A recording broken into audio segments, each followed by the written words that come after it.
जय हिंद दोस्तों। आप सभी का स्वागत है हमारे इस YouTube channel SSC infinity academy में। तो दोस्तों, जैसा कि आप सभी जानते हैं, पिछले क्लास में हम लोगों ने यूथ का फिजिक्स सारे प्रश्न को दोस्तों कंप्लीट कर चुके हैं। आज से हम दोस्तों रसायन विज्ञान यानी कि केमिस्ट्री का प्रश्न को करेंगे, जिसमें से पहला टॉपिक हमारा दोस्तों मैटर या पदार्थ रहेगा। और साथ ही साथ दोस्तों क्वेश्चन करने के लिए ही नहीं, बल्कि हम कॉन्सेप्ट को भी साथ साथ देखते चलेंगे, जिससे कि हमें दूसरी जगह फिर से कहीं क्लास करने की जरूरत ना पड़ी।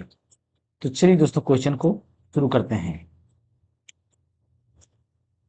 सबसे पहले हम ये जान लेते हैं दोस्तों कि पदार्थ क्या होता है। पदार्थ क्या होता है? देखिए दोस्तों, अगर पदार्थ की बात करें तो पदार्थ वो वस्तुएं जो स्थान घेरती है, वैसी वस्तुएं जो स्थान घेरती है, उसे हम क्या कहते हैं? पदार्थ कहते हैं। उसे हम क्या कहते हैं? पदार्थ कहते हैं। या तो उसे हम द्रव्य कहते हैं। क्या कहते हैं दोस्तों? द्रव्य कहते हैं। यहाँ पे दोस्तों द्रव्य, देखिए यहाँ से एक अंतर है दोस्तों। ये हमारा क्या है? द्रव्य है। और एक हमारा क्या है? द्रव है। तो इस द्रव्य मतलब क्या होता है? पदार्थ यानी कि मैटर। और इस द्रव मतलब क्या होता है? लिक्विड। लिक्विड यानी कि पानी, दूध, ये सब हमारा इसके अंतर्गत आता है। और पदार्थ के अंदर जितनी भी वस्तुएं आती है, सब पदार्थ के अंदर आती है। अब पदार्थ की बात करें दोस्तों, तो पदार्थ की हमारी तीन अवस्थाएं मुख्य रूप से होती है। पदार्थ की हमारी तीन अवस्थाएं होती है। पहली अवस्था की बात करें दोस्तों, तो हमारा वो होता है सॉलिड, जिसे हम ठोस कहते हैं। और दूसरा हमारा है दोस्तों लिक्विड। क्या होता है? लिक्विड, जिसे हम द्रव या तरल कहते हैं। द्रव या तरल भी कहते हैं। तीसरा हमारा है दोस्तों गैस। क्या है? गैस। इसके साथ ही साथ दोस्तों दो हमारा और होता है, लेकिन मुख्य रूप से हमारा ये तीन अवस्थाएं को माना जाता है। और चौथी अवस्था जो हमारा दोस्तों, वो क्या है? प्लाज्मा है। और पांचवी अवस्था एक है दोस्तों Bose Einstein condensate. Bose Einstein condensate एक हमारा कंडेंसेट यानी कि पांचवी अवस्था हमारा ये बोस आइंस्टीन कंडेंसेट। तो ये हमारा दोस्तों पांच अवस्थाएं हैं। अब इनमें से दोस्तों हम मुख्य रूप से पहले सॉलिड, लिक्विड और गैस के बारे में जान लेते हैं। देखिए दोस्तों, सॉलिड की बात करें तो सॉलिड की जो अणुओं की internal molecular force of attraction, इसमें क्या होता है? यानी कि अणुओं के आंतरिक बल का अट्रैक्शन जो होता है वो अधिक होता है, क्योंकि ये अणुओं के बीच में गैप बहुत कम होता है। यानी कि ये सघन होता है। ठोस में क्या होता है? सघन होता है। इसीलिए दोस्तों हम इसको अधिक दबा भी नहीं सकते हैं, क्योंकि ये ज्यादा सघन होता है, डेंस होता है। या तो इसका फोर्स ऑफ अट्रैक्शन अणु का, इसका इसके अणु का, यानी कि ठोस के अणु का, अणुओं का फोर्स ऑफ अट्रैक्शन या बल का आंतरिक गुण अधिक होता है। इसमें क्या होता है? अधिक होता है। लेकिन लिक्विड की बात करें दोस्तों, तो लिक्विड में सॉलिड की तुलना में इसमें गैप थोड़ा अणुओं के बीच में ज्यादा होता है। क्या होता है? ज्यादा होता है। लेकिन अगर हम गैस की बात करें तो गैस में दोस्तों बहुत ज्यादा गैप होता है। क्या होता है? बहुत ज्यादा गैप होता है। तो यहाँ पे हम देख सकते हैं दोस्तों, जो जितना हमारा ठोस होगा उसको हम कम दबा सकते हैं। यानी कि प्रेस करेंगे या दबाएंगे तो इसको हम बहुत कम दबा सकते हैं। अगर दबाएंगे तो ये बहुत कम दबेगा, कम दबा सकते हैं ये, या तो कम दाब लगेगा, इसमें कम दाब लगेगा। और दोस्तों इसकी तुलना में हम अगर दाब की बात करें तो हम इसको, द्रव को दबा सकते हैं। ठोस की तुलना में द्रव को दबा सकते हैं। लेकिन सबसे अधिक जिसको हम दबा सकते हैं वो हमारा गैस होता है। गैस को हम सबसे अधिक दबा सकते हैं, या तो कंप्रेस कर सकते हैं। गैस को सबसे अधिक हम कंप्रेस या दबा सकते हैं। सबसे अधिक कंप्रेस कर सकते हैं या तो हम दबा सकते हैं। तो यानी कि दोस्तों हम क्या पता चल रहा है कि जो सॉलिड के बीच में है, उसमें अणुओं का बीच जो, यानी कि अणुओं के बीच फोर्स ऑफ अट्रैक्शन है, आकर्षण बल है, वो क्या होता है? अधिक होता है ठोस में, उसके बाद गैस में होता है। यानी कि हम इसको लिख सकते हैं force of attraction. Force of attraction जो होता है किसका? सॉलिड का अधिक होता है। फिर लिक्विड का फोर्स ऑफ अट्रैक्शन, उसके बाद गैस का फोर्स ऑफ अट्रैक्शन अधिक होता है। लेकिन दोस्तों अगर दबाने की बात करें तो सबसे ज्यादा हम गैस को दबा सकते हैं, उसके बाद लिक्विड को, और सबसे कम अगर किसी को दबा सकते हैं तो वो हमारा है सॉलिड। अब हम दोस्तों क्वेश्चन को देखते हैं। जैसे जैसे क्वेश्चन आएगा दोस्तों उसके साथ ही साथ हम कॉन्सेप्ट को देखता चलेंगे। निम्नलिखित में से किसके अणुओं के बीच आकर्षण बल अधिक होता है? अब हमने दोस्तों यहाँ पे क्या देखा, जो फोर्स ऑफ अट्रैक्शन या आकर्षण बल सबसे अधिक हमारा किस में है, सॉलिड में। क्या देखा हमने, सॉलिड में इसके अणुओं के बीच का जो गैप होता है वो बहुत कम होता है, इसीलिए ये ठोस भी होता है। तो यहाँ पे ऑप्शन नंबर डी हमारा यहाँ पे सही उत्तर हो जाएगा। क्या हो जाएगा दोस्तों, डी हमारा सही उत्तर हो जाएगा। नेक्स्ट क्वेश्चन देखते हैं, पदार्थ के संदर्भ में निम्न में से कौन सा कथन सही नहीं है, सही सही नहीं है, यानी कि इसमें से दोस्तों 3 कथन हमारा सही होगा, एक कथन क्या होगा, गलत होगा, और जो गलत होगा वो हमारा सही उत्तर होगा। पदार्थ के कणों के बीच कोई आकर्षण बल नहीं लगता है, बिल्कुल गलत दोस्तों। पिछले क्वेश्चन में हमने देखा कि सभी पदार्थ या अणुओं के बीच में एक आकर्षण बल लगता है। सॉलिड में ज्यादा आकर्षण बल लगता है, उसके बाद लिक्विड में, और सबसे कम आकर्षण बल हमारा गैस में लगता है। तो दोस्तों ये पहला कथन हमारा गलत है, तो पहला ही आंसर हमारा हो जाएगा। पदार्थ के कण द्रव और वायुओं में सतत स्थानांतरित होते हैं। देखिए दोस्तों, सतत स्थानांतरित की बात कर रहा है, स्थानांतरित यानी कि ट्रांसफर होता है। क्या होता है, एक दूसरे से, जैसे कि द्रव के कण है तो द्रव का कण हमारा ट्रांसफर हो सकता है, वायुओं में भी ट्रांसफर हो सकता है। पदार्थ कणों से बना होता है। तो देखिए दोस्तों, हमारा कोई भी पदार्थ जो होता है, पदार्थ एक छोटे छोटे क्या होता है, एटम से मिलकर बना है। क्या है, छोटे छोटे एटम से मिलकर के हमारा कोई भी पदार्थ होता है, और उस सबसे छोटे रूप के, उस कण के सबसे छोटे रूप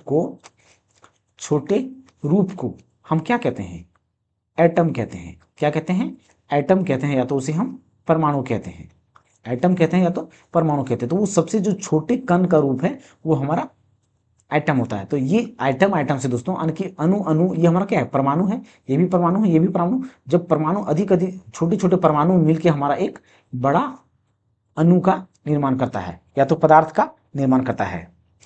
पदार्थ के कणों के बीच अंतर होता है, बिल्कुल होता है दोस्तों।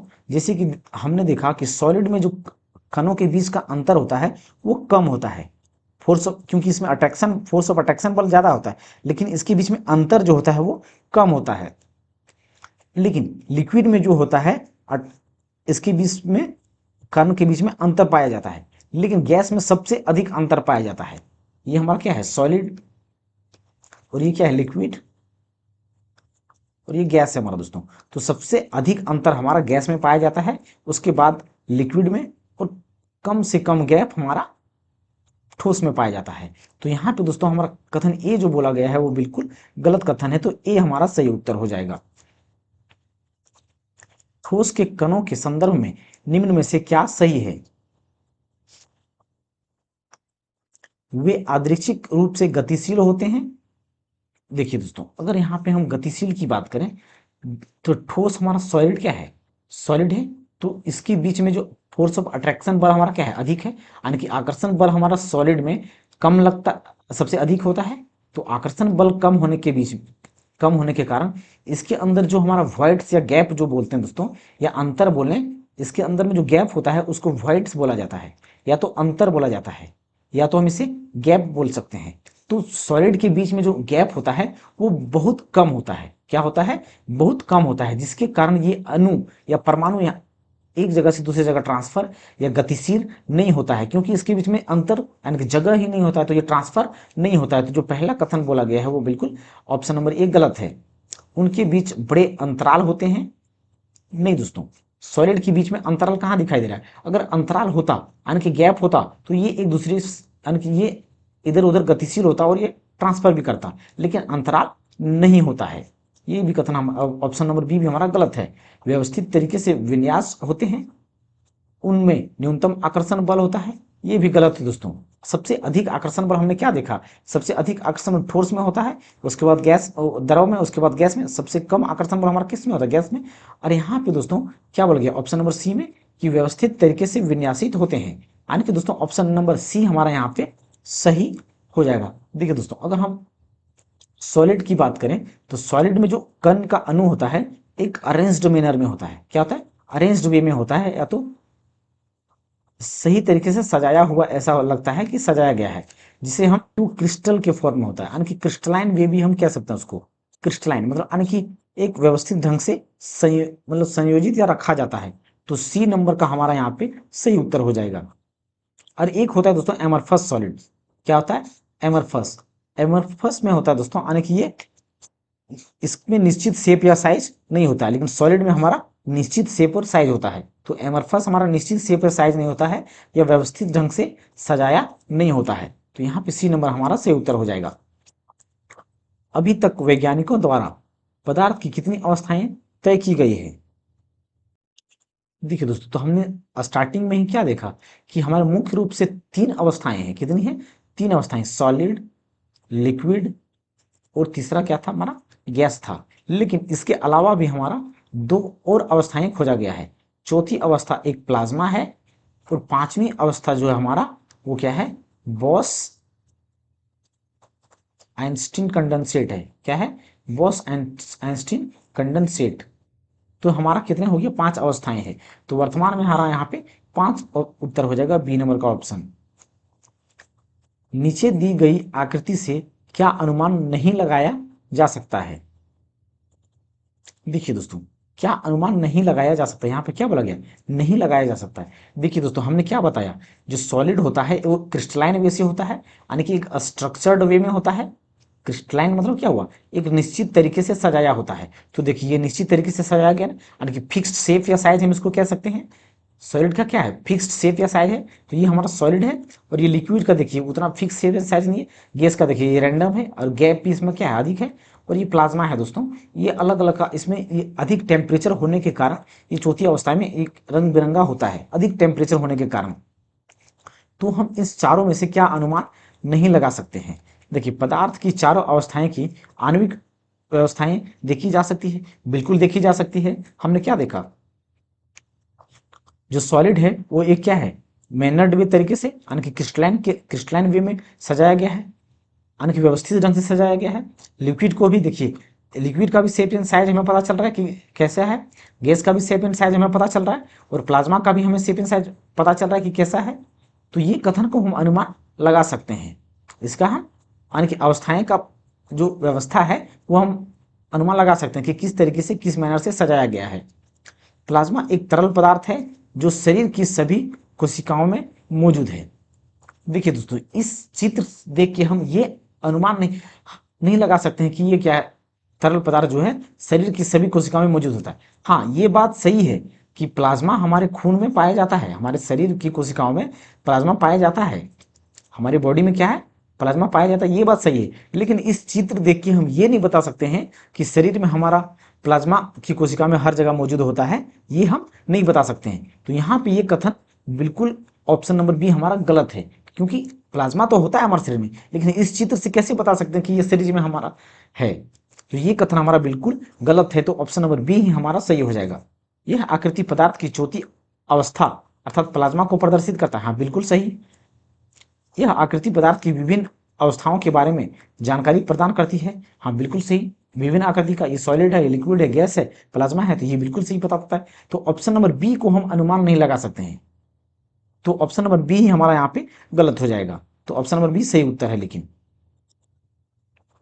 डैश में विसरण अत्यधिक तीव्रता से होता है।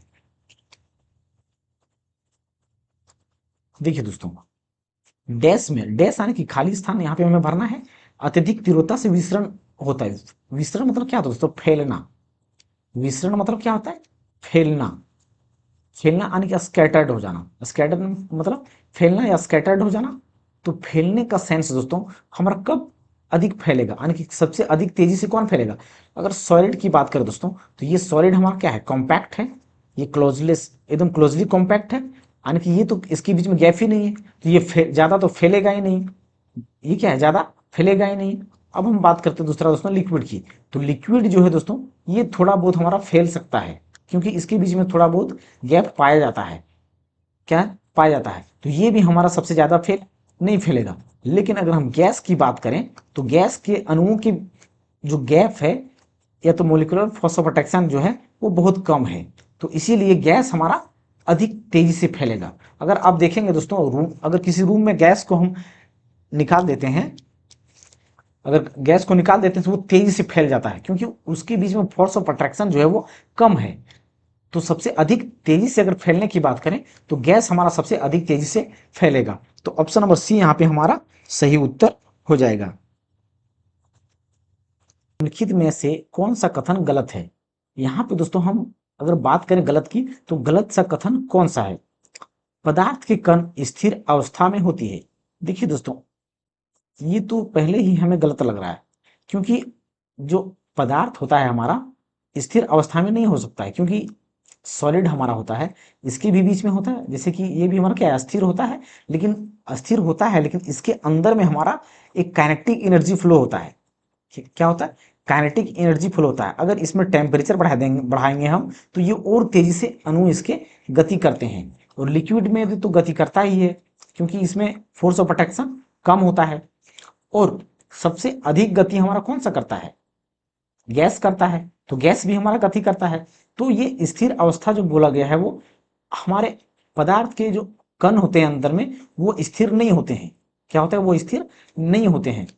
इसके क्या होता है, हर एक पदार्थ के कण में एक गतिज ऊर्जा होता है, और अगर टेम्परेचर हम बढ़ा देते हैं तो उसमें गतिज ऊर्जा हमारा और बढ़ जाता है। तो अगर एक पॉइंट यहाँ से और हमें निकल के आता है दोस्तों, कि जो गतिज ऊर्जा होगा या काइनेटिक एनर्जी होगा, सबसे अधिक की ऊर्जा की बात करें तो सबसे अधिक हमारा गैस में होगा, फिर लिक्विड में होगा, और अंत में दोस्तों हमारा सॉलिड में होगा। यानी कि सबसे अधिक गतिज ऊर्जा की बात करें तो गैस में, फिर लिक्विड में, और ठोस में होगा गतिज ऊर्जा। तो ये पॉइंट हमारा एक यहाँ से भी निकल के आता है।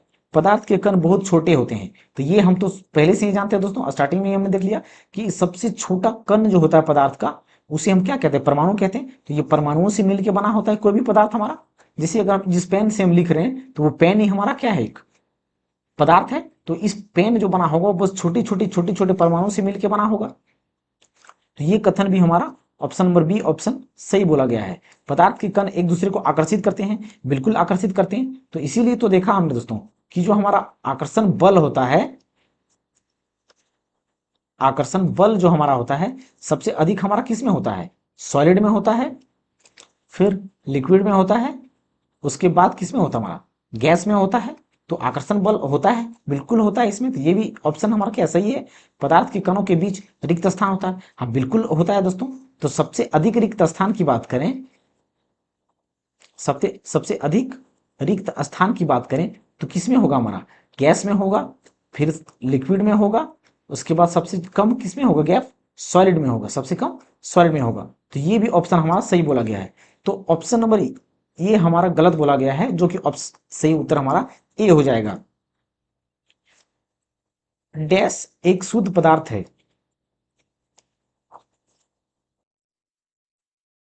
देखिए दोस्तों, अगर शुद्ध पदार्थ की बात करें तो जिसमें वो जो हमारा प्योर फॉर्म में पाया जाता हो, जिसमें किसी भी प्रकार का अशुद्धियां नहीं पाया जाता है, तो चीनी की घोल की बात करें तो चीनी में हमारा क्या हो गया? चीनी की घोल की बात करें तो उसमें हमारा क्या होता है? पानी होता है, फिर चीनी होता है, यानी कि C6H12O6 हम कह सकते हैं। ये चीनी का सूत्र, ग्लूकोज का अंश होता है तो चीनी का होता है। तो ये हमारा ये क्या है? शुद्ध फॉर्म हम इसको नहीं कह सकते हैं। दूध दोस्तों, दूध भी हमारा एक शुद्ध फॉर्म नहीं होता, क्योंकि उसमें फैटी एसिड होता, फैट होता पाया जाता है, वसा पाया जाता है। तो दूध भी हमारा शुद्ध नहीं है। वायु की बात करें दोस्तों, तो वायु में हमारा कार्बन डाइऑक्साइड, नाइट्रोजन, ऑक्सीजन और कार्बन डाइऑक्साइड, नाइट्रोजन, ऑक्सीजन और जलवाष्प भी पाया जाता है। तो वायु भी हमारा क्या है? शुद्ध नहीं है। लेकिन दोस्तों मीथेन की बात करें तो मीथेन हमारा पेट्रोलियम के अंदर पाया जाता है। पेट्रोलियम पदार्थ के क्या होता है? अंदर पाया जाता है। और मीथेन एक प्रकार का क्या है? गैस है, जिसका फॉर्मूला दोस्तों CH4 होता है। क्या होता है? मीथेन का फॉर्मूला की बात करें तो CH4 होता है, जिसे मार्स गैस भी बोला जाता है, जिसे मार्स गैस भी बोला जाता है। तो यहाँ पे हमारा शुद्ध पदार्थ की बात करें तो मीथेन एक हमारा शुद्ध पदार्थ हो जाएगा, जो कि ऑप्शन नंबर बी हमारा सही उत्तर होगा। निम्नलिखित में से कौन सा से विधान सत्य है या है? तो देखिए दोस्तों, इसमें दो कथन हमें दिया गया है, एक दृढ़ता के बारे में, एक संपीड़ितता के बारे में। यानी कि दृढ़ता यानी कि दोस्तों ठोस के बारे में बोला गया। दृढ़ता मतलब कि निश्चित रूप से, यानी कि वो निश्चित होगा। क्या होगा? दृढ़ता मतलब फिक्स्ड, यानी कि कठोर या फिक्स्ड हम कह सकते हैं। तो पदार्थ के प्रकार के अनुसार कणों के स्थान के आधार पर आकार बदलता है। तो जो ठोस रहता है, तो ठोस का क्या हमारा आकार बदलेगा? ठोस का आकार हमारा फिक्स शेप और साइज होता है। ठोस का क्या होता है, आकार जो होता है वो फिक्स होता है, वो हमारा नहीं बदलेगा। उदाहरण के लिए ठोस पदार्थों का निश्चित आकार है, हाँ, जबकि तरल पदार्थों के लिए पात्र आकार प्राप्त करता है। और देखा जाए तो गैसों का कोई आकार नहीं होता है। ये दोस्तों बिल्कुल सही, नीचे यहाँ से जो बोला गया है वो सही बोला गया है, लेकिन ऊपर जो बोला गया है स्थान के आधार पर आकार बदलता है। तो जिस देखिए दोस्तों, अगर हम किसी ठोस की बात करें, जैसे कि अगर हम 5 kg का कोई पत्थर ले लिए दोस्तों, और इसी पत्थर को अगर हम अभी हम जैसे कि मान लेते हैं कि दिल्ली में है, तो दिल्ली से अगर वस्तु को हम अगर मुंबई ले जाएंगे, तो क्या इस वस्तु का आकार या शेप और साइज बदलेगा क्या? नहीं बदलेगा। शेप और साइज क्या होगा, नहीं बदलेगा, यानी कि स्थान के आधार पर हमारा शेप और साइज नहीं बदलेगा, वो फिक्स, वो क्या रहेगा, फिक्स रहेगा। तो जो पहला कथन बोला गया है वो गलत है। ए नंबर क्या है, गलत है। अब हम यहाँ दोस्तों संपीड़ितता या कॉम्प्रेसिबिलिटी को देखेंगे। कॉम्प्रेसिबिलिटी, कॉम्प्रेसिबिलिटी यानी कि दोस्तों जब हम दबाएंगे किसी को तो क्या उसमें प्रभाव पड़ेगा? यह पदार्थ का वह गुण है जिसके कारण उच्च दाब पर उनका आयतन कम होता है। गैसों में यह गुण पाया जाता है। हाँ बिल्कुल सही दोस्तों। अगर हम कोई गैस लेते हैं, यहाँ पे जैसे देखिए दोस्तों, ये हमारा क्या एक बर्तन है, इसमें से दोस्तों अगर गैस को यहाँ पे पहले खुला रखा गया, क्या किया गया, खुला रखा गया। अब हम दोस्तों इसमें क्या करते हैं, ऊपर से दबाते हैं, क्या करते हैं, दबाते हैं। तो ये दबाने के बाद ये गैस हमारा दब के क्या होगा, कम हो जाएगा। पहले ये गैस पूरा फैला हुआ था, क्या था, पूरा गैस इस पात्र में फैला हुआ था, लेकिन जब हमने दबाया तो इसका गैस दब के घट गया। पहले इसका आयतन क्या था, पूरा में था, लेकिन दबाने के बाद इसका क्या हुआ, कम हो गया। तो ये आयतन सिर्फ इतना ही बच गया, पहले पूरा था लेकिन इतना ही बच गया। यानी कि गैस को अगर हम दबाते हैं तो उसका आयतन कम होता है, कंप्रेस करते हैं तो उसका आयतन कम होता है। यानी कि ये जो संपीड़िता बोला गया है गैस के बारे में वो सही बोला गया है। तो ऑप्शन नंबर सी यहाँ पे हमारा सही उत्तर हो जाएगा। अब हम यहाँ से दोस्तों पदार्थों का वर्गीकरण, यौगिक मिश्रण और विलयन के बारे में बात करेंगे, यानी कि classification of matter, compounds, mixture, solution. तो कौन कौन से प्रकार के मिश्रण या सॉल्यूशन होते हैं ये हम जानेंगे। तो सबसे पहले हम ये जान लेते हैं दोस्तों कि मिश्रण या मिक्सचर क्या होता है।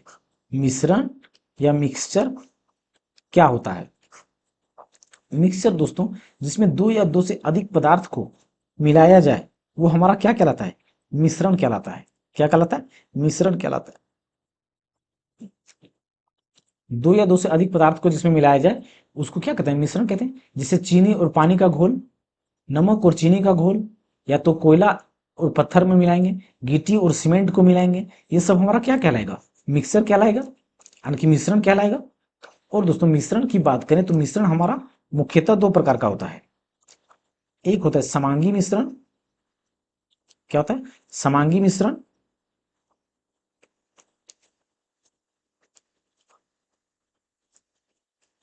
मिश्रण जिसे हम दोस्तों होमोजीनियस मिक्सचर कहते हैं। क्या कहते हैं, होमोजीनियस मिक्सचर, होमोजीनियस मिक्सचर। इसके अंदर क्या होता है दोस्तों, हमारा नमक और पानी का घोल आ जाता है, नमक प्लस पानी का घोल, और चीनी और पानी का घोल, चीनी प्लस पानी का घोल, चीनी प्लस पानी का घोल। इसमें दोस्तों इसका समांगी का अर्थ क्या होता है हमारा, अगर देखा जाए यहाँ पे तो समांगी मिश्रण, समांगी मतलब क्या हो गया, जैसे कि देखिए दोस्तों अगर हमने नमक और चीनी के घोल को घोला, यानी कि चीनी और पानी के घोल को अगर हमने घोला दोस्तों, तो यहाँ पे हमारा क्या था, पहले पानी था, पानी में हमने क्या डाला, चीनी डाल दिया। अब इसको मिक्स जब कर देंगे, मिक्स करने के बाद इस पूरे मिक्सचर में, इस पूरे मिक्सचर में यहाँ से अगर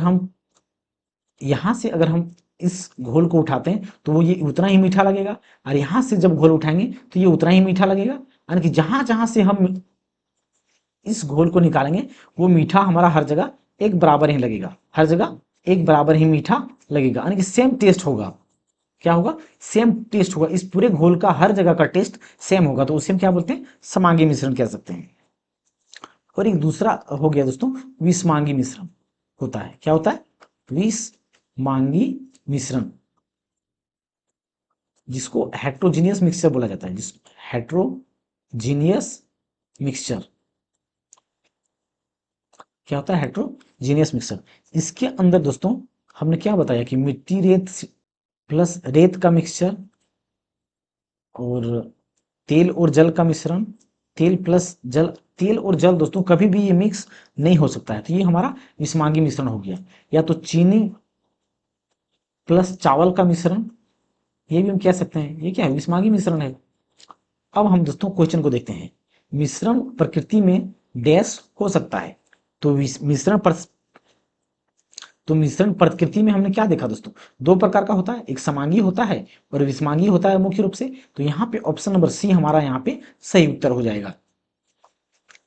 एक मिश्र धातु किसका एक उदाहरण है। मिश्र धातु का अर्थ क्या हुआ दोस्तों, दो धातु को मिलाने की बात किया गया है, यानी कि धातु प्लस धातु।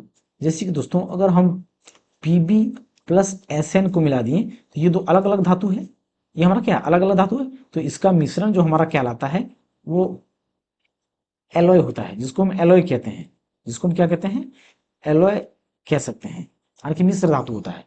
एलॉय मतलब मिश्र धातु, यानी कि दो धातु मिलाया गया है। तो ये भी धातु हमारा है, तो ये भी क्या है, ठोस है, और ये भी क्या है, ठोस है। धातु हमारा हमेशा लगभग किस में क्या होता है, ठोस ही होता है। तो ठोस होने के कारण तो ये हमारा क्या हो गया, ठोस विलयन, क्या हो जाएगा, ठोस विलयन। विलयन मतलब क्या होता है, सोल्यूशन। विलयन मतलब क्या होता है, सोल्यूशन। विलयन मतलब क्या होता है, सोल्यूशन। सोल्यूशन मतलब दोस्तों दो या दो से अधिक, वही मिश्रण, सोल्यूशन यानी कि मिश्रण दोस्तों। विलयन मतलब मिश्रण ही कह सकते हैं इसको, या मिक्सचर। निम्नलिखित में से कौन सा विस्मांगी मिश्रण है। देखिए विस्मांगी मिश्रण की बात करें तो विस्मांगी में क्या होता है, हमारा अलग अलग कण होता है, उसमें फिक्स रेशियो क्या होता नहीं होता है, अलग अलग होता है। तो पीतल की बात करें, पीतल हमारा एक प्रॉपर धातु है। तो पीतल में जो हमारा पीतल का धातु होगा, यहाँ पे हर जगह का जो कंपाउंड कंपोजिशन होगा वो क्या होगा, सेम होगा। और पानी में चीनी का घोल, तो ये तो हमारा समांगी मिश्रण है दोस्तों, हम स्टार्टिंग में देख चुके हैं हम लोग, ये क्या है, समांगी मिश्रण है। यहाँ पे दोस्तों दूध हमारा जो हो जाएगा विस्मांगी मिश्रण हो जाएगा, क्या होगा, विस्मांगी मिश्रण। विस्मांगी क्यों होगा दोस्तों, ये याद रख लेना दोस्तों कि जो दूध हमारा है वो एक प्रकार का विस्मांगी मिश्रण है, क्या है, विस्मांगी मिश्रण है। सामान्य पदार्थों के भौतिक अवस्था में शामिल नहीं है, भौतिक अवस्था में शामिल नहीं है। देख दोस्तों भौतिक अवस्था की बात करें, भौतिक अवस्था जो वास्तविक अवस्था में जो पाया जा सके, वास्तविक अवस्था में क्या है, पाया जा सके। तो गैस हमारा वास्तविक अवस्था में पाया जाता है, मिट्टी भी हमारा वास्तविक अवस्था में पाया जाता है, तरल जो हमारा था वो भी क्या होता है, वास्तविक अवस्था में पाया जाता है। लेकिन दोस्तों कोलाइड हमारा जो है वो भौतिक अवस्था में पाया नहीं जाता है, क्या होता है, पाया नहीं जाता है। तो ये क्या है दोस्तों, सामान्य अवस्था में हमारा नहीं पाया जाता। तो कोलाइड जो हमारा होता है वो एक भौतिक अवस्था में नहीं पाया जाता है, तो भौतिक अवस्था के अंतर्गत ये शामिल नहीं है। तो यहाँ पे ए नंबर का ऑप्शन सही हो जाएगा। हवा एक डैश है। हवा की बात करें दोस्तों तो हवा हवा हमारा क्या है, उसमें अनेक जैसे कि इसमें क्या पाया जाता है, नाइट्रोजन गैस होता है हमारा, ऑक्सीजन गैस भी होता है, और ऑर्गन भी होता है।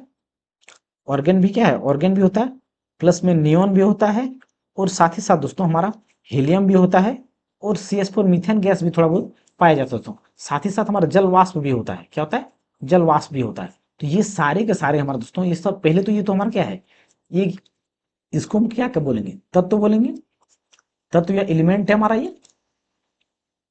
ये क्या है, एलिमेंट है। ये भी हमारा क्या है, एलिमेंट है, ये भी क्या है, एलिमेंट है। लेकिन दोस्तों नाइट्रोजन और ऑक्सीजन की बात करें तो ये हमारा क्या होता है, यौगिक होता है, क्या होता है, यौगिक या तो कंपाउंड होता है, यौगिक या तो कंपाउंड। और साथ ही साथ ये मीथेन भी हमारा क्या है, कंपाउंड। हम यौगिक या तो तत्व किसे कहते हैं दोस्तों, जिसमें सिर्फ एक ही पदार्थ यानी कि एक ही परमाणु से बने हुए तत्व को क्या बोलेंगे, एक ही परमाणु से बने हुए पदार्थ को हम उसको एलिमेंट बोलते हैं, यानी कि तत्व बोलते हैं। और ऑक्सीजन में दोस्तों जब दो या दो से अधिक तत्व समान या समान तत्व मिलके बने तो उसे हम यौगिक कहते हैं। जैसे कि देखिए दोस्तों, ऑक्सीजन जो हमारा गैस बना हुआ है, इसमें 2 ऑक्सीजन मिलके हमारा क्या बनाया गया, ऑक्सीजन। तो ये हमारा तत्व है, सिर्फ एक ऑक्सीजन है तो ये हमारा तत्व है, ये भी क्या है, तत्व है। लेकिन 2 ठो जब मिल गया तो ये हमारा क्या बन गया, यौगिक बन गया। क्या बन गया, यौगिक या तो कंपाउंड बन गया। इसमें क्या था दोस्तों, समान तत्व था, लेकिन ये अलग अलग तत्व भी हमारा हो सकता है। जैसे कि यहाँ पे हमारा क्या दिया गया है, जैसे कि दोस्तों ये हमारा क्या, मीथेन है। मीथेन में हमारा कार्बन प्लस ये हाइड्रोजन मिलके बना हुआ है CH4। तो ये दोस्तों हम आगे पढ़ेंगे, कार्बन की बाहरी कक्षा में कितने तत्व होते हैं, 4 होते हैं, और हाइड्रोजन का 1 होता है। तो ये दोस्तों हाइड्रोजन ये पेयर बना के अपना अष्टक पूरा कर लेता है, यानी कि अपने संयोजकता को पूरा करने का काम करता है। इसीलिए इसमें 4 हाइड्रोजन के साथ बनता है। तो ये हमारा, ये अलग कार्बन अगर है तो ये तत्व है, हाइड्रोजन है तो तत्व है, लेकिन ये दोनों मिल गया तो ये हमारा क्या बन गया, यौगिक बन गया। क्या बन गया, यौगिक या तो कंपाउंड बन गया।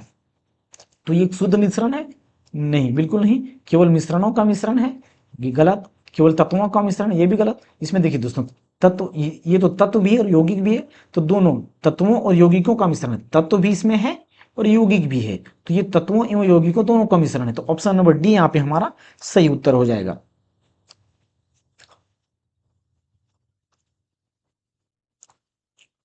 वह विजातीय मिश्रण जिसमें विलय के कण घुलते नहीं हैं बल्कि पूरे माध्यम में निलंबित बने रहते हैं, डैश कहलाता है। देखिए दोस्तों, अगर हम विलयन की बात करें तो विलयन हमारा 2 प्रकार का होता है दोस्तों, एक होता है विलय और एक होता है विलायक।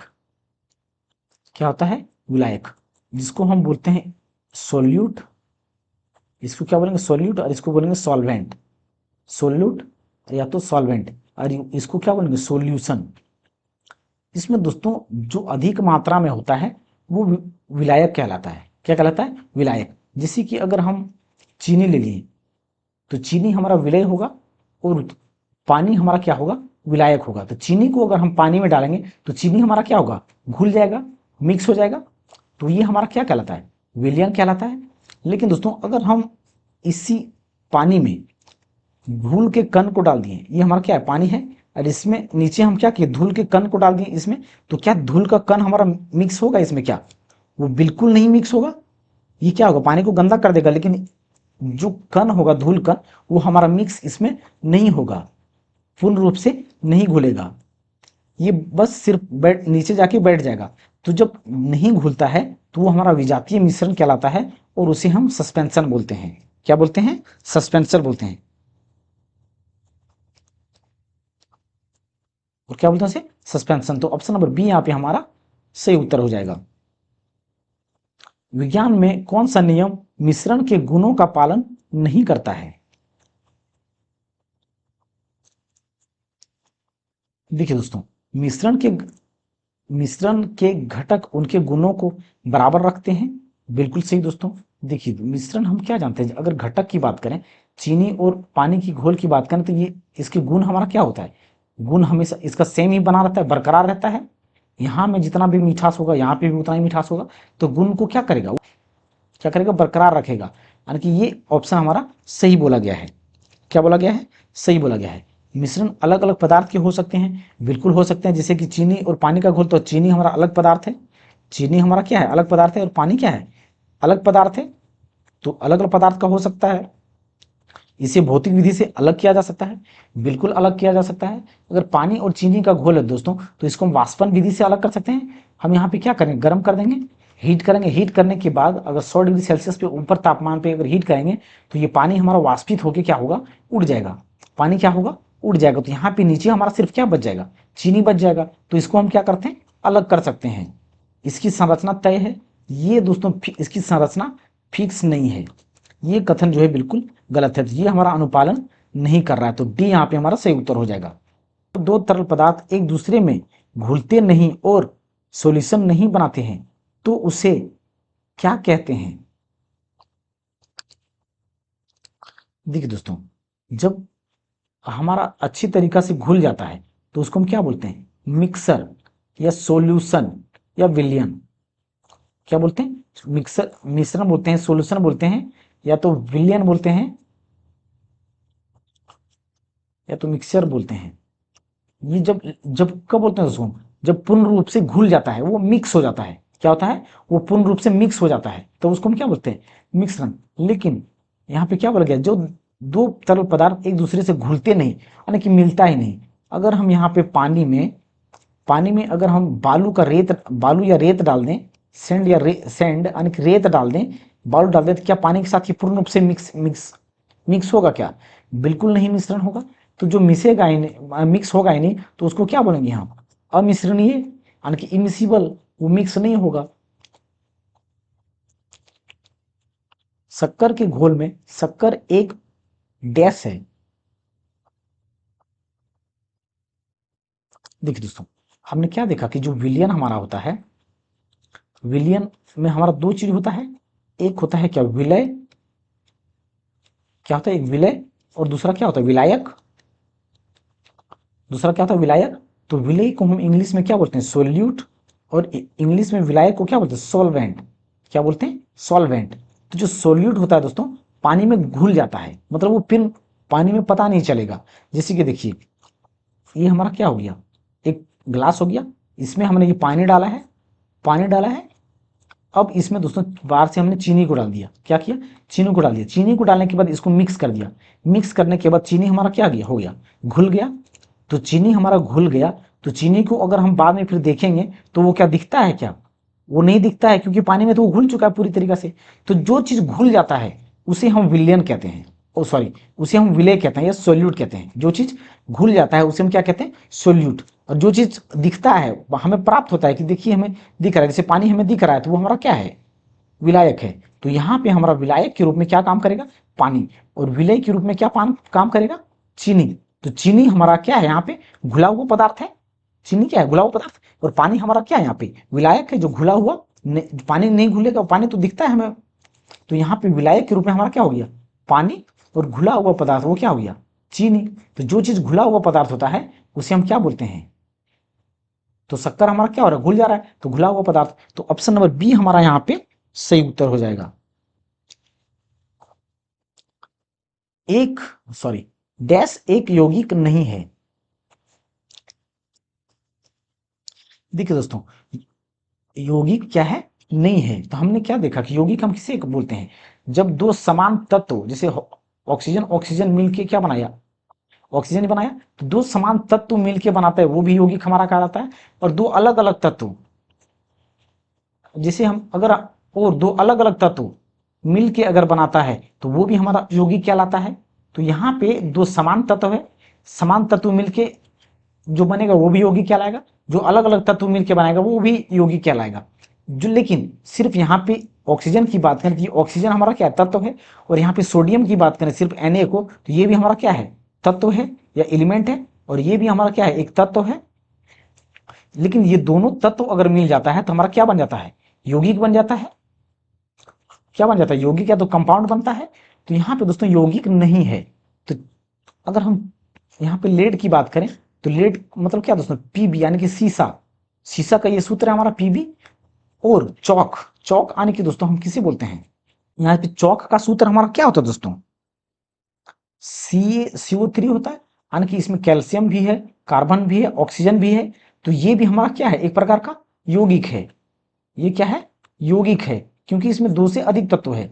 सल्फर डाइऑक्साइड, सल्फर डाइऑक्साइड दोस्तों यानी कि SO2, यस हमारा सल्फर अलग है और ये ऑक्सीजन अलग है, दो अलग तत्व मिलकर बना, ये भी हमारा क्या है, यौगिक है। हाइड्रोजन सल्फाइड यानी कि H2S, हाइड्रोजन सल्फाइड, ये भी हमारा क्या दोस्तों, यौगिक है, क्योंकि दो तत्व है। लेकिन दोस्तों यहाँ पी भी हमारा सिर्फ एक ही तत्व है, पीबी क्या है, एक ही तत्व है, सीसा। तो सीसा हमारा यहाँ पे यौगिक नहीं होगा। तो ऑप्शन नंबर ये यहाँ पे हमारा सही उत्तर हो जाएगा। रेत और चीनी का मिश्रण डैश का एक उदाहरण है। देखिए दोस्तों, रेत और चीनी, अगर बालू, रेत को हम क्या बोलते हैं, बालू या तो सैंड, इसके साथ अगर दोस्तों हम चीनी को मिला दें, चीनी यानी कि शुगर, इसको मिला देते हैं, तो इसमें देखिए दोस्तों, ये चीनी का कण हो गया, ये बालू हो गया, फिर ये चीनी बालू, चीनी बालू, चीनी बालू, चीनी बालू, यानी कि ये दोनों मिक्स सही से दोस्तों नहीं हो सकता है। क्या हो सकता है, सही से मिक्स नहीं हो सकता है। तो सही से यानी कि जाति भी क्या दोस्तों हमारा, चीनी अलग प्रकार का है, चीनी क्या हमारा घुलनशील है, अगर चीनी की बात करें तो चीनी हमारा घुलनशील पदार्थ है। चीनी हमारा क्या है? घुलनशील है। और बालू जो हमारा है, सैंड या रेत, क्या है वो? अघुलनशील है। क्या है ये? अघुलनशील। रेत अघुलनशील, यानी कि दोनों को जब मिक्स करेंगे तो ये नहीं मिक्स हो सकता, क्योंकि दोनों अलग अलग पदार्थ है। दोनों क्या है? अलग अलग पदार्थ है। तो यहाँ पे हम कह सकते हैं कि ये जो दोनों है विजातीय मिश्रण है, क्योंकि ये दोनों अलग अलग है। क्या है? अलग अलग। तो यहाँ पे ये विजातीय मिश्रण कहलाएगा। तो ऑप्शन नंबर ए यहाँ पे हमारा सही उत्तर हो जाएगा। भौतिक एवं रासायनिक परिवर्तन। भौतिक एवं रासायनिक परिवर्तन। अब हम दोस्तों फिजिकल केमिकल चेंजेस के बारे में देखेंगे, यानी कि भौतिक भौतिक और रासायनिक परिवर्तन के बारे में देखेंगे। इसे देखने से पहले दोस्तों भौतिक परिवर्तन क्या होता है, रासायनिक परिवर्तन क्या होता है, इसके बारे में थोड़ा हम जान लेते हैं। देखिए दोस्तों, अगर हम बात करें भौतिक परिवर्तन, तो भौतिक परिवर्तन या फिजिकल चेंज क्या होता है? अगर भौतिक परिवर्तन की बात करें दोस्तों, एक बार इस कॉन्सेप्ट को देख लीजिए दोस्तों, उसके बाद आपको फिर कभी दिक्कत होने वाली नहीं है। देखिए दोस्तों, अगर भौतिक परिवर्तन की बात करें तो इसमें देखिए colour, colour, shape, size, state, यानी कि अवस्था। स्टेट मतलब क्या दोस्तों? अवस्था बदल सकता है। क्या है? बदल सकता है। बदल सकता है। लेकिन दोस्तों जो केमिकल प्रॉपर्टी होगा वो सेम रहेगा। केमिकल प्रॉपर्टी जो रहेगा वो सेम रहेगा। केमिकल प्रॉपर्टी सेम रहेगा। तो वो हमारा क्या कहलाता है? भौतिक परिवर्तन कहलाता है। जैसे दोस्तों हम यहाँ पे हम पानी की बात करें, वाटर हमारा क्या है? वाटर की बात करें तो वाटर हमारा पहले बर्फ, आइस भी बन सकता है, वाटर भी बन सकता है, और ये वेपर भी बन सकता है। क्या है ये? वेपर भी बन सकता है। लेकिन ये आइस को हम क्या बोल सकते हैं? H2O। ये भी H2O है, ये भी H2O का रूप है, और ये भी H2O का रूप है। तो ये केमिकल जो फॉर्मूला हमारा है वो क्या हो रहा है? सेम रह रहा है। केमिकल प्रॉपर्टी क्या हो रहा है हमारा? सेम सेम रहता है। तो ये हमारा क्या हो गया? भौतिक परिवर्तन हो गया। आइस से हमारा क्या हुआ? पानी बन गया। लेकिन पानी से फिर से हम आइस बना सकते हैं, और भाप बन गया, भाप से फिर से हम पानी बना सकते हैं। तो पानी हमारा क्या हो गया? भौतिक परिवर्तन होता है। जब आइस से बर्फ बनता है तो ये भौतिक परिवर्तन। और एक होता है दोस्तों कार्बन डाइऑक्साइड, इसे हम ड्राई आइस या सूखा बर्फ भी कहते हैं। तो ये भी हमारा दोस्तों जो होता है भौतिक चेंज होता है, या भौतिक परिवर्तन होता है। और दोस्तों भौतिक परिवर्तन में एक चीज हम और कह सकते हैं, अगर किसी को हम काटते हैं, क्या करते हैं? किसी को काटते हैं, जैसे कि एक पेपर का टुकड़ा हो गया। अब इस पेपर का टुकड़ा को हम दो भाग में काट दिए, तो ये पेपर का टुकड़ा का जो गुण है, इस दूसरे टुकड़े का भी गुण वही है। तो पेपर को अगर हम काटते हैं तो वो हमारा भौतिक परिवर्तन होता है। लेकिन अगर इस पेपर को हम जला दिए, इस पेपर को क्या किए? जला दिए, तो जलाने के बाद वो हमारा रासायनिक परिवर्तन हो जाता है। क्या होता है? रासायनिक परिवर्तन हो जाता है। क्या होगा हमारा? वो रासायनिक परिवर्तन हो जाता है। अब दोस्तों हम रासायनिक परिवर्तन के बारे में जान लेते हैं। रासायनिक परिवर्तन क्या होता है? रासायनिक परिवर्तन में दोस्तों इसमें क्या होगा दोस्तों? केमिकल प्रॉपर्टी, जो रासायनिक केमिकल प्रॉपर्टी, इसमें क्या था? केमिकल प्रॉपर्टी हमारा क्या था? फिजिकल चेंज में सेम रहता था। लेकिन रासायनिक परिवर्तन में, रासायनिक चेंज या रासायनिक परिवर्तन में क्या होगा दोस्तों? केमिकल प्रॉपर्टी हमारा चेंज हो जाएगा। केमिकल केमिकल प्रॉपर्टी क्या होगा? चेंज हो जाएगा। या तो गुण जो होता है, केमिकल रासायनिक गुण जो होता है वो चेंज हो जाएगा। क्या होगा? चेंज हो जाएगा। चेंज हो जाएगा। जैसे कि देखिए दोस्तों, दूध से दही बनना, ये हमारा क्या? रासायनिक परिवर्तन है। और यहाँ पे हमने क्या देखा? एक पेपर के टुकड़ा को जला देते हैं, तो ये हमारा क्या था? पहले जलने से पहले अलग फॉर्म में था, यानी कि अलग रासायनिक प्रॉपर्टी था इसका। लेकिन जलने के बाद ये राख बन गया। तो राख से हम फिर से इसको क्या बना सकते हैं? क्या पेपर? नहीं। तो ये हमारा क्या हो गया? एक रासायनिक परिवर्तन हो गया। क्या हो गया? रासायनिक परिवर्तन हो गया। और दोस्तों आलू सेब कुछ अगर हम काट के छोड़ देते हैं तो उसमें एक पीला पीला करके परत लग जाता है। आलू सेब केला, इसको अगर हम काट के छोड़ते हैं तो उसमें एक क्या होता है? परत लग जाता है। क्या होता है? जंग टाइप में लग जाता है। तो वो हमारा रासायनिक परिवर्तन के अंतर्गत आता है। क्या होता है? रासायनिक परिवर्तन के अंतर्गत आता है। अब हम दोस्तों क्वेश्चन को देखते हैं। निम्नलिखित में से कौन सा भौतिक परिवर्तन नहीं है? भौतिक परिवर्तन क्या है दोस्तों? नहीं है।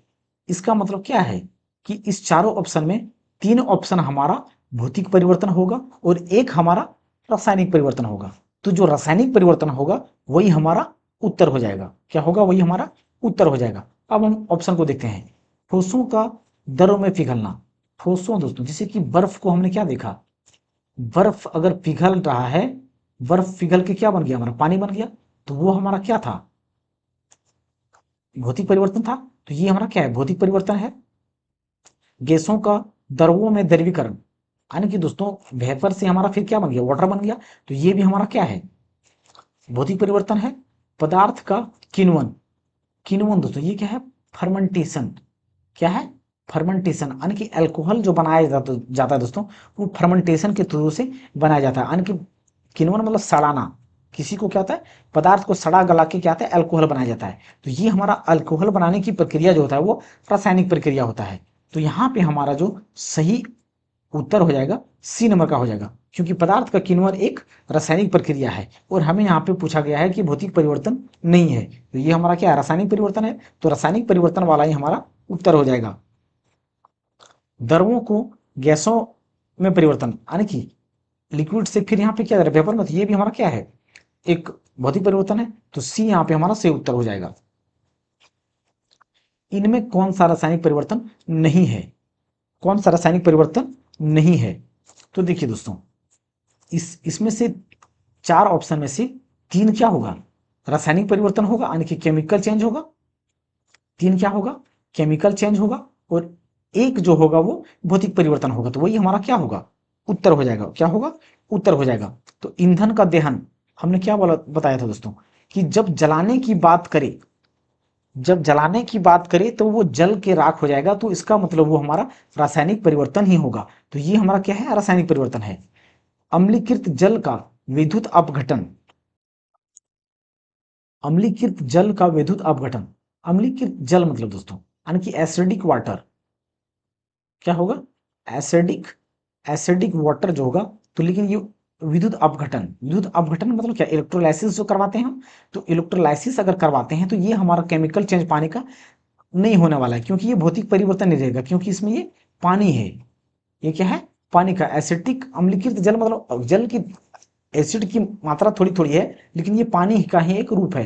तो इसको इलेक्ट्रोलाइसिस करवाएंगे तो वो हमारा भौतिक परिवर्तन ही होगा। क्या होगा? भौतिक परिवर्तन ही होगा। तो यहाँ पे हमारा होगा रासायनिक परिवर्तन नहीं होगा, वो बी नंबर का होगा, क्योंकि जो अम्लीकृत जल का विद्युत अपघटन एक हमारा भौतिक परिवर्तन है। ऑक्सीकरण या लोहे में जंग लगना। तो देखिए दोस्तों, लोहे में जंग लगना, तो लोहे में जंग लगना इसका मतलब क्या होगा? उसका केमिकल फॉर्मूला चेंज हो जाएगा। तो ये भी हमारा क्या है? एक रासायनिक परिवर्तन है। प्लेटिनियम तार का जलना, फिर जलने की बात आ गया। तो जलने की बात आ रहा है दोस्तों, तो वो हमारा एक रासायनिक परिवर्तन ही होगा। तो ऑप्शन नंबर बी हमारा यहाँ अम्लीकृत जल का विद्युत अपघटन एक फिजिकल चेंज है। तो ऑप्शन नंबर बी यहाँ पे हमारा सही उत्तर हो जाएगा। इनमें से कौन सा एक रासायनिक परिवर्तन है? मक्खन का खट्टा होना। तो देखिए दोस्तों, फिर क्या देखा हमने? क्या देखा? दूध से दही बनना, मक्खन का खट्टा होना, या तो फिर दही से फिर उसको मलाई निकालना। ये सारा का सारा हमारा क्या होता है? रासायनिक परिवर्तन होता है। तो मक्खन का खट्टा होना ये क्या होता है? हमारा एक रासायनिक परिवर्तन होता है। तो इसका उत्तर हमारा ए नंबर का होता है, हो जाएगा। कार्बन डाइऑक्साइड एक सूखी बर्फ, ये भी हमने क्या देखा? तो जिसको सूखी बर्फ कहते हैं, ड्राई आइस। तो ड्राई आइस कार्बन डाइऑक्साइड को बोलते हैं। तो ये भी हमारा क्या है? एक भौतिक परिवर्तन है। एक प्लेटिनियम तार का गर्म करना। एक बात दोस्तों, गर्म करना, गर्म करना और जलाना दोनों क्या है? फर्क है। जो गर्म करने की बात हो रहा है तो वो हमारा भौतिक परिवर्तन होगा। वो क्या होगा? भौतिक परिवर्तन होगा। लेकिन जलाने की बात कर रहा है तो वो हमारा रासायनिक परिवर्तन होगा। वो क्या होगा? रासायनिक परिवर्तन। गर्म करना आने की भौतिक परिवर्तन, जलाना आने के रासायनिक परिवर्तन। या गर्म करना या किसी को काटना दोस्तों, क्या होता है? काटना, काटना यानी कि पेपर को काट के छोड़ दिए, लकड़ी को काट के छोड़ दिए, तो वो हमारा भौतिक परिवर्तन हो गया। हाँ, अगर केला को हम काट रहे हैं तो वो हमारा क्या है? काट रहे हैं तो भौतिक परिवर्तन है। लेकिन उस पर जो जंक, ब्लैक ब्लैक कलर का रस्टिंग जंक लग जाता है, रस्टिंग हो जाता है, वो हमारा रासायनिक परिवर्तन है। उसमें दाग जो धब्बा, दाग धब्बा लग जाता है, वो रासायनिक परिवर्तन है। लेकिन काटना हमारा एक फिजिकल प्रॉपर्टी है, यानी कि फिजिकल चेंज है। तो प्लेटिनम को गर्म करना एक भौतिक परिवर्तन होगा। लोहे की का चुंबकीकरण यानी कि मैग्नेट, लोहे को मैग्नेटाइज करना, तो ये भी हमारा क्या है, भौतिक परिवर्तन होगा। लोहे में जंग लगना इनमें से किसका सामान्य उदाहरण है? देखिए दोस्तों, जंग लगने की बात हमने क्या बताया था। देखिए दोस्तों, यहाँ पे लोहे की बात किया गया है, तो लोहे का फॉर्मूला हमारा क्या होता है, Fe होता है, Fe। लेकिन दोस्तों, ये लोहे में अगर हमारा जंग लगने की बात करें तो जंग हमारा कब लगेगा, जब ये वायु के संपर्क में आएगा, हवा के संपर्क में आएगा, या तो पानी के नमी के संपर्क में आएगा। हवा या पानी के संपर्क में आता है तो वो हमारा क्या लगता है, जंग लगता है। तो जंग जब क्या लगेगा, जब ऑक्सीजन और हाइड्रोजन मतलब यानी कि जल से संपर्क में आएगा। तो जब ये संपर्क में आएगा तो ये जो हमारा फॉर्मूला हो जाएगा इसका Fe2O3.XS2। क्या होगा, एक्स एक यहाँ पे कांस्टेंट टर्म हो जाएगा दोस्तों, यानी कि एन या तो एक्स हम कह सकते हैं, एन यानी कि नंबर ऑफ H2O कितना हो सकता है। तो यहाँ पे देखिए दोस्तों, जो लोहे का फॉर्मूला था वो हमारा क्या था, Fe था। लेकिन अब लोहे के में परिवर्तन आके क्या फॉर्मूला हो गया, यानी कि इसका रासायनिक फॉर्मूला चेंज हो गया। तो स्टार्टिंग में ही हमने क्या बताया था, केमिकल चेंज में जो होता है उसका रासायनिक फॉर्मूला चेंज हो जाएगा, और जो फिजिकल चेंज होगा उसमें रासायनिक चेंज, रासायनिक यानी कि फॉर्मूला में चेंज नहीं आएगा। भौतिक परिवर्तन में रासायनिक फॉर्मूला में परिवर्तन नहीं आएगा, और रासायनिक परिवर्तन में भौतिक फॉर्मूला में रासायनिक परिवर्तन में उसके रासायनिक फॉर्मूला में परिवर्तन आ जाएगा। तो लोहे में जंग लगना क्या होगा, एक रासायनिक परिवर्तन होगा, क्योंकि उसका फॉर्मूला में बदलाव आ चुका है, यानी कि जंग लग गया तो वो एक रासायनिक परिवर्तन है। इनमें से कौन सा रासायनिक परिवर्तन का एक उदाहरण है, रासायनिक परिवर्तन का क्या है दोस्तों, उदाहरण है। देखिए दोस्तों, ये क्या है, ऊर्ध्वापातन, जिसे हम बोलते हैं सब्लिमेशन। क्या बोलते हैं, सब्लिमेशन या तो ऊर्ध्वापातन। ऊर्ध्वापातन में क्या होता है दोस्तों, ये ठोस से डायरेक्ट हमारा गैस में चेंज हो जाता है। क्या होता है, ठोस से गैस में चेंज हो जाता है, तो वो हमारा क्या कहलाता है, ऊर्ध्वापातन। जैसे कि देखिए दोस्तों, कपूर को अगर हम जलाते हैं तो ये डायरेक्ट गैस में बदल जाता है, कोई किसी भी प्रकार का अवक्षेप प्राप्त नहीं होता है। और दोस्तों, नेफ्थलीन की गोलियां की बात करें, नेफ्थलीन जो कपड़े के लिए हम रखते हैं दोस्तों, कपड़े में रखने वाला जो गोलियां होता है वो भी हमारा अपने आप गायब हो जाता है। तो ये हमारा क्या कहलाता है, सब्लिमेशन या ऊर्ध्वपातन कहलाता है। तो ये हमारा क्या है, फिजिकल परिवर्तन कहलाता है। जो ठोस या कपूर या नेपथलीन की गोलियां हमारा जो चेंज होता है ये फिजिकल चेंज होता है। नहीं दोस्तों, कपूर का जलना ये फिजिकल चेंज नहीं हो सकता है, लेकिन ये हमारा क्या है, सब्लिमेशन का एक उदाहरण है। यहाँ पे दिया गया तो क्रिस्टलीकरण यानी कि क्रिस्टलाइजेशन करना, यानी कि हमारा वाटर में है, ये वाटर फॉर्म है, वाटर फॉर्म है, इसको हम अगर आइस क्यूब में कन्वर्ट करें तो वो हमारा क्या कहलाता है, क्रिस्टलीकरण। क्रिस्टलीकरण क्या कहलाता है, क्रिस्टलीकरण या क्रिस्टलाइजेशन, क्रिस्टलाइजेशन या क्रिस्टलीकरण। तो ये भी हमारा एक क्या है, भौतिक परिवर्तन है। और यहाँ पे दोस्तों, निष्क्रियकरण, निष्क्रियकरण मतलब न्यूट्रलाइजेशन, न्यूट्रलाइजेशन, न्यूट्रलाइजेशन या तो उदासीकरण हम इसको बोल सकते हैं दोस्तों। क्या बोल सकते हैं, उदासीकरण। जब अम्ल लेते हैं और इस अम्ल में हम जब क्षार को मिला देते हैं, अम्ल में क्या करते हैं, क्षार को, यानी कि ये ज्यादा एसिडिक है और ये ज्यादा बेसिक भी है, यानी दोनों जब अम्ल और क्षार दोनों को मिलाएंगे तो ये हमारा न्यूट्रल बन के आता है। क्या होता है, न्यूट्रल बन के आता है, यानी कि NaCl प्लस H2O का निर्माण करता है। और एक विशेष बात दोस्तों, जो NaCl या नमक का जो pH मान होता है वो 7 होता है। क्या होता है, 7। और जिस किसी का pH मान 7 होता है वो हमारा न्यूट्रलाइजेशन या उदासीकरण यानी कि उदासीन तत्व या तो फिर यौगिक कह सकते हैं उसको हम। तो ये तो न्यूट्रलाइजेशन, यानी कि देखिए दोस्तों, पहले हमारा HCl था, NaOH था, अब केमिकल फॉर्मूला में क्या हुआ, हमारा चेंज हो गया। केमिकल फॉर्मूला में चेंज हो गया, यानी कि ये हमारा निष्क्रियकरण जो है वो हमारा रासायनिक परिवर्तन हो जाएगा। डैश एक रासायनिक परिवर्तन नहीं है, रासायनिक परिवर्तन नहीं है। तो देखिए दोस्तों, रासायनिक परिवर्तन, पहले अंडा पकाना, पकाना तो अंडा की बात करें दोस्तों, अगर अंडा की बात करें तो अंडा के अंदर हमारा क्या है, पहले लिक्विड फॉर्म में होता है, ये क्या होता है हमारा, लिक्विड फॉर्म में होता है। लेकिन जैसे ही हम इसको गर्म करेंगे, गर्म करने पर या पकाने पर ये हमारा जम जाएगा, यानी कि ये ठोस हो जाएगा, और ये फिर से इसको हम इस फॉर्म में यानी लिक्विड फॉर्म में नहीं कर सकते हैं, फिर से लिक्विड फॉर्म में नहीं कर सकते हैं। ये हमारा एक रासायनिक परिवर्तन है। एक आइस क्यूब पिघलना, हमने क्या देखा दोस्तों, स्टार्टिंग में ही हमने देख चुका है कि बर्फ से हमारा पानी बनना, या पानी से हमारा वाष्प बनना, या वाष्प से फिर पानी बनना, या पानी से फिर बर्फ बनना, ये सब की सब प्रक्रिया हमारा या प्रोसेस भौतिक परिवर्तन होता है। क्या होता है? भौतिक परिवर्तन या फिजिकल चेंज होता है। भौतिक परिवर्तन या फिजिकल चेंज होता है। तो ये हमारा भौतिक परिवर्तन हो जाएगा, यानी कि रासायनिक परिवर्तन नहीं होगा। केक को बेक करना, यानी कि केक को पकाना, बेक मतलब दोस्तों पकाना। केला सड़ना, तो केला सड़ गया, फिर तो ये हमारा क्या आ गया, ये तीनों जो है रासायनिक परिवर्तन है। तो बी नंबर का ऑप्शन हमारा सही उत्तर हो जाएगा, जो एक भौतिक परिवर्तन है लेकिन रासायनिक परिवर्तन नहीं है। उस प्रक्रिया का क्या नाम है जिसमें गैस सीधे ही ठोस अवस्था में परिवर्तित हो जाती है? देखिए दोस्तों, ये क्या है हमारा, गैस। तो गैस से हमारा सीधे किस में बदल गया, ठोस। गैस से क्या हुआ, ठोस हो गया। तो गैस से ठोस हो गया, मतलब इसका मतलब क्या हो दोस्तों, गैस हमारा पहले बीच में लिक्विड होना चाहिए था, लेकिन ये लिक्विड या तरल हो करके ना होकर के डायरेक्ट क्या बन गया, ठोस बन गया, यानी कि जम गया। क्या हो गया, गैस हमारा डायरेक्ट ठोस में जम गया। तो जब गैस हमारा डायरेक्ट ठोस में जम जाता है तो उसको हम डिपोजिशन कहते हैं, यानी कि जमना। क्या कहते हैं, डिपोजिशन। डिपोजिशन। और दोस्तों, जब यही ठोस हमारा सीधा ठोस से क्या बन गया, गैस बन गया, तो उसको हम क्या देखा था हमने, सब्लिमेशन बोलते हैं, या तो ऊर्ध्वपातन, सब्लिमेशन, या तो क्या बोलते हैं इसको, ऊर्ध्वपातन। ऊर्ध्वपातन।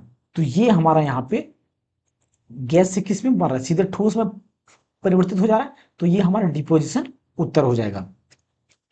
निम्नलिखित में से कौन सा अवलोकन हमें यह निर्धारित करने में मदद करता है कि रासायनिक अभिक्रिया हुई है या नहीं? तो देखिए दोस्तों, रासायनिक अभिक्रिया हुई है या नहीं, ये हम कैसे जान सकते हैं? रासायनिक अभिक्रिया, यहाँ पे दोस्तों रासायनिक परिवर्तन में, ये रासायनिक परिवर्तन नहीं है, यहाँ पे रासायनिक अभिक्रिया की बात की गई है। तो रासायनिक अभिक्रिया में क्या हम जानते हैं दोस्तों, अवस्था चेंज हो सकता है, बिल्कुल अवस्था चेंज हो सकता है। हाँ, ये सही कथन है। गैस का उत्सर्जन भी हो सकता है, बिल्कुल सही है। रंग भी बदल सकता है, तो बिल्कुल सही है। तो ये तीनों कथन क्या है दोस्तों, हमारा सही है। तो ये सभी विकल्प क्या से हम पता कर सकते हैं कि रासायनिक परिवर्तन हुआ है। तो ये हमारा यहाँ पे डी नंबर का कथन सही हो जाएगा। निम्नलिखित में से कौन सा एक भौतिक परिवर्तन है? बर्फ का पानी में, पानी का बर्फ में बदलना। तो ए नंबर का ही हमारा सही उत्तर हो जाएगा दोस्तों, क्योंकि हम पहले से जानते हैं कि पानी से बर्फ बने, या बर्फ से पानी बने, या बर्फ से गैस बने, या लिक्विड गैस सॉलिड, इन तीनों में अगर इंटरचेंज होता है पानी का, तो वो हमारा भौतिक परिवर्तन ही होता है।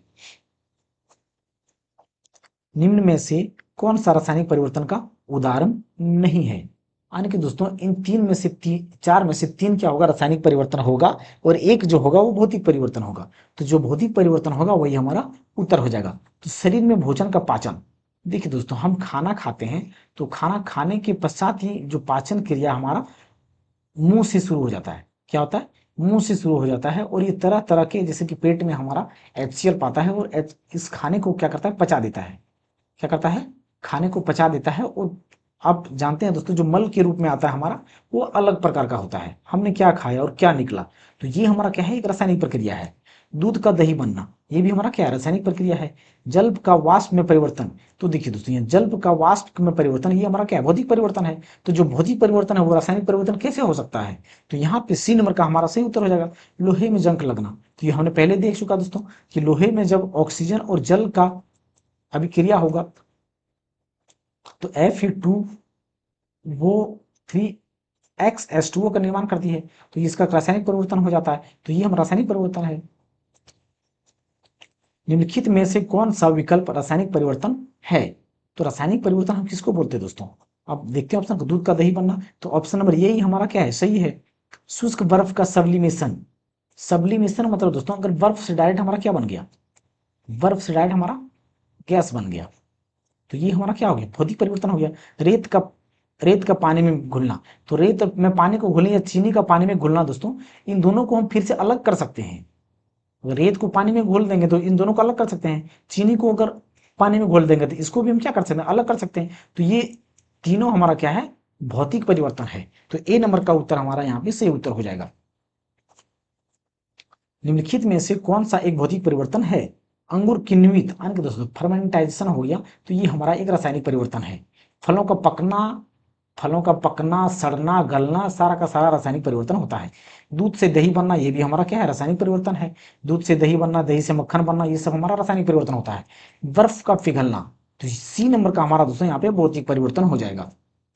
देखिए दोस्तों, अब हम द्रव्यमान संरक्षण का नियम या law of conservation of mass के बारे में पढ़ेंगे या उससे संबंधित प्रश्न को करेंगे।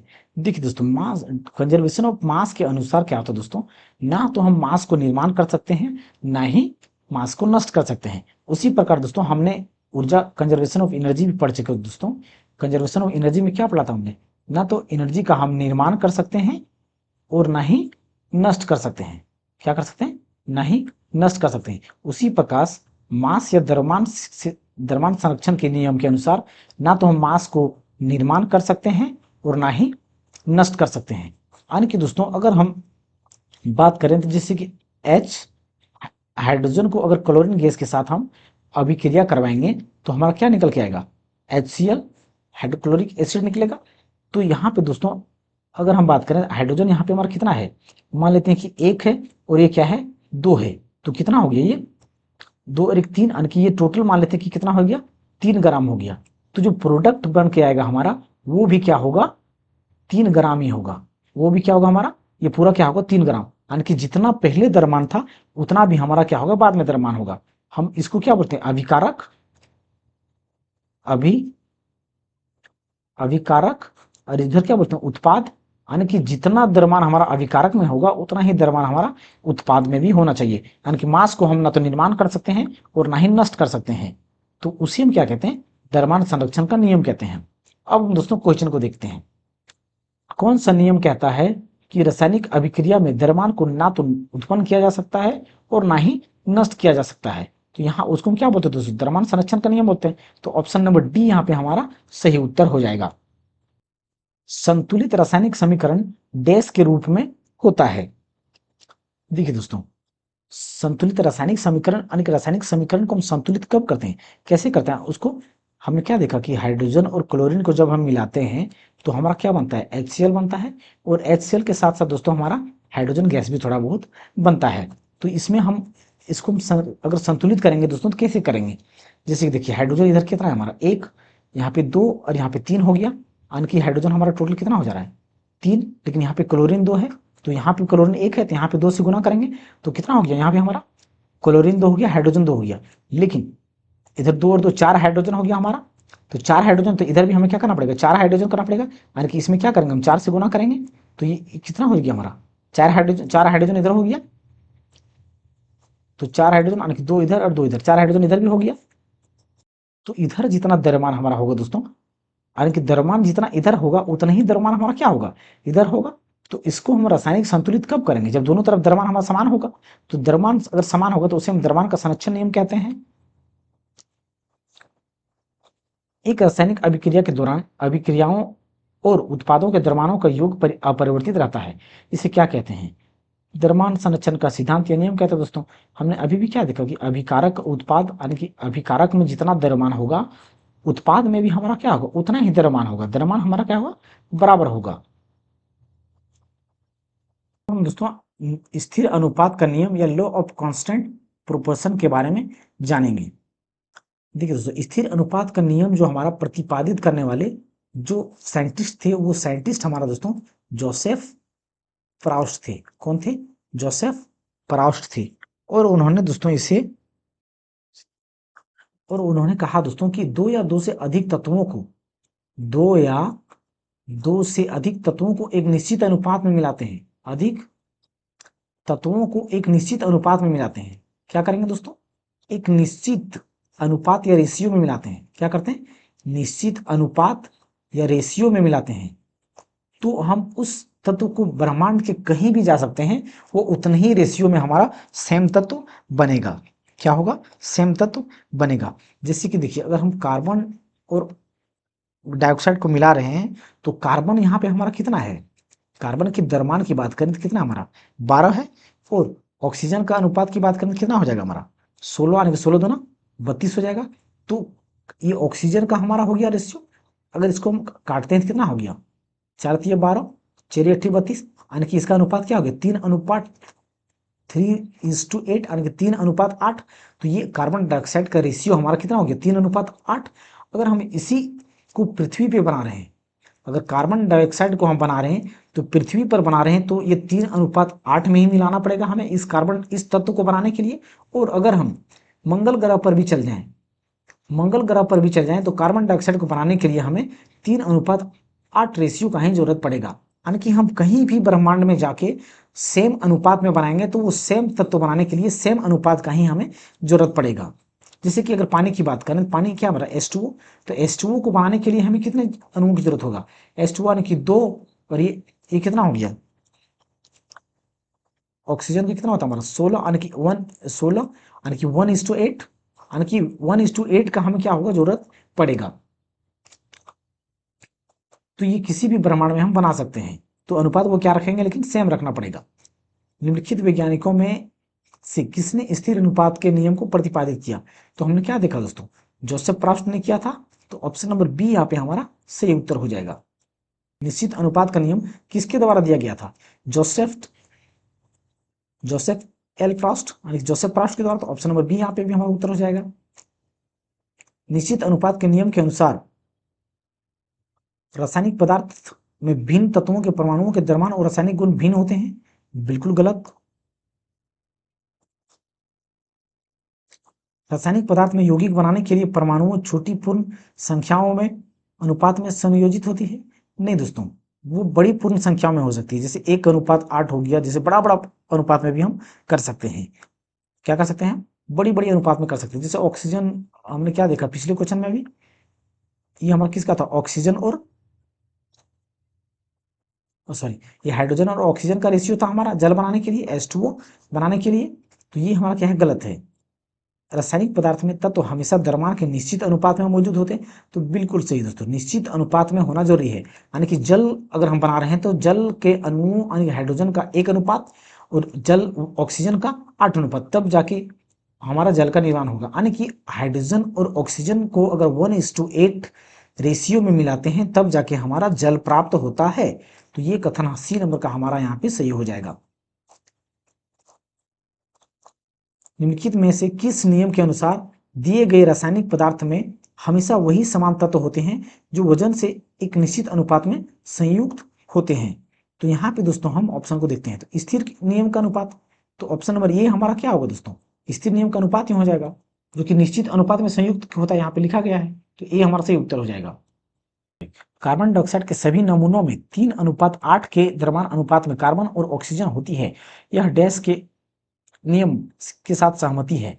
देखिए दोस्तों, हमने क्या देखा था कि ये हमारा 3:1, यानी कि कार्बन और ऑक्सीजन का रेशियो कितना हमारा 3:8, तब जाके हमारा क्या होता है, कार्बन डाइऑक्साइड बनता है। यानी कि इस कार्बन डाइऑक्साइड को बनाने के लिए 3:8 कार्बन और ऑक्सीजन के अनुपात की जरूरत पड़ता है। अगर हमें कार्बन डाइऑक्साइड बनाना है तो इसकी रेशियो की आवश्यकता पड़ेगी। तो अगर हम इसको पृथ्वी पर बनाएं तब भी कार्बन का 3:1 रेशियो कार्बन और ऑक्सीजन का लेना पड़ेगा। अगर हम मंगल ग्रह पर बनाएं तब भी ऑक्सीजन और कार्बन का, यानी कि कार्बन और ऑक्सीजन का 3:1 रेशियो पर लेंगे तब हमारा कार्बन का निर्माण होगा। तो ये हमारा लगातार समानुपात रेशियो से संबंधित रखता है। तो ऑप्शन नंबर बी यहाँ पे हमारा सही उत्तर हो जाएगा। द्रव्यमान के आधार पर अमोनिया में नाइट्रोजन और हाइड्रोजन का निश्चित स्थिर अनुपात ज्ञात कीजिए। देखिए दोस्तों, अमोनिया की बात करें तो अमोनिया का फॉर्मूला हमारा क्या था, NH3। नाइट्रोजन की द्रव्यमान संख्या की बात करें दोस्तों तो नाइट्रोजन की द्रव्यमान संख्या कितना आता है 14, नाइट्रोजन का द्रव्यमान संख्या कितना आता है 14, और हाइड्रोजन की द्रव्यमान संख्या की बात करें 1, लेकिन कितने हाइड्रोजन हमारा 3 है। तो यहाँ पे हम क्या करेंगे 3 लिखेंगे, यानी कि नाइट्रोजन और हाइड्रोजन का जो रेशियो हो जाएगा हमारा 14:3 हो जाएगा। कितना हो जाएगा 14:3। तो ऑप्शन नंबर यहाँ पे हमारा बी जो है सो सही उत्तर हो जाएगा। CaO में द्रव्यमान के अनुसार कैल्शियम और ऑक्सीजन का अनुपात कितना है? देखिए दोस्तों, कैल्शियम का हमारा परमाणु द्रव्यमान की बात करें तो कितना होता है? 40 होता है। कितना होता है? 40। ये हमारा कैल्शियम का है। और ऑक्सीजन का हमारा कितना होता है? 8 8 दूना 16, यानी कि ये 16 होता है। कितना होता है? 16 होता है। जब हम इसको काट के छोटा करेंगे तो कितना आएगा? 8 पचे 40, 8 दूना 16, यानी कि कैल्शियम और ऑक्सीजन का अनुपात हमारा 5:2 हो जाएगा। कितना हो जाएगा? 5:2। तो ऑप्शन नंबर ए यहाँ पे हमारा सही उत्तर हो जाएगा। पानी में हाइड्रोजन तथा ऑक्सीजन का अनुपात कितना है? तो ये स्टार्टिंग में ही हमने बना के देख चुका है दोस्तों कि हाइड्रोजन का H2O है, तो हाइड्रोजन हमारा कितना है? 1 है, लेकिन 2 होने के हाइड्रोजन का द्रव्यमान हमारा कितना होता है? 1, लेकिन 2 है तो 2। और ऑक्सीजन कितना होता है हमारा? 16। तो 2 1 का 2, 2 8 16, यानी कि 1:8। ये हाइड्रोजन है, ये ऑक्सीजन का रेशियो है हमारा, तो 1:8। अमोनिया में N2 और H2 के द्रव्यमान हमेशा अनुपात में होते हैं। तो अमोनिया का फॉर्मूला हम क्या जानते हैं? NH3। क्या जानते हैं हम? NH3। लेकिन नाइट्रोजन का द्रव्यमान संख्या हमारा कितना होता है दोस्तों? 14। और हाइड्रोजन का द्रव्यमान संख्या कितना होता है? 1, लेकिन 3 है तो यहाँ पे 3। हाइड्रोजन का द्रव्यमान संख्या कितना होता है? 1, लेकिन यहाँ पे 3 हाइड्रोजन है, 3 लिखेंगे। तो जो नाइट्रोजन और हाइड्रोजन का अनुपात हो जाएगा, कितना हो जाएगा? 14:3 हो जाएगा। तो यहाँ पे दोस्तों हमारा ऑप्शन नंबर सी जो है सही उत्तर हो जाएगा। एक विशेष बात दोस्तों, यहाँ पे N2 और H2 लिखा गया है, तो दोस्तों नाइट्रोजन को कभी भी फ्री स्टेट में नहीं लिखा जाता है। इसीलिए तो नाइट्रोजन को हमेशा यौगिक के रूप में लिखा जाता है। नाइट्रोजन को हमेशा यौगिक के रूप में लिखा जाता है। तो नाइट्रोजन का ये सिंबल हम कह सकते हैं कि ये N2 से दर्शाया जाता है। और H2 जो है, H2 को भी कभी फ्री स्टेट में नहीं लिखा जाता है। तो हाइड्रोजन और हाइड्रोजन मिलके H2 यौगिक में लिखा जाता है, यानी कि दोनों नाइट्रोजन और हाइड्रोजन को दोनों को यौगिक के रूप में लिखा जाता है, क्योंकि फ्री स्टेट में नहीं पाया जाता है, तो इसीलिए यौगिक में इसे लिखा जाता है। तो यहाँ पे जो पूछा गया हमें नाइट्रोजन हाइड्रोजन लिखा गया, यानी कि इसको हम N2 और H2 भी लिख सकते हैं। तो 14:3, फिर भी हमारा अनुपात वही रहेगा। तो ऑप्शन नंबर यहाँ पे सी हमारा सही उत्तर हो जाएगा।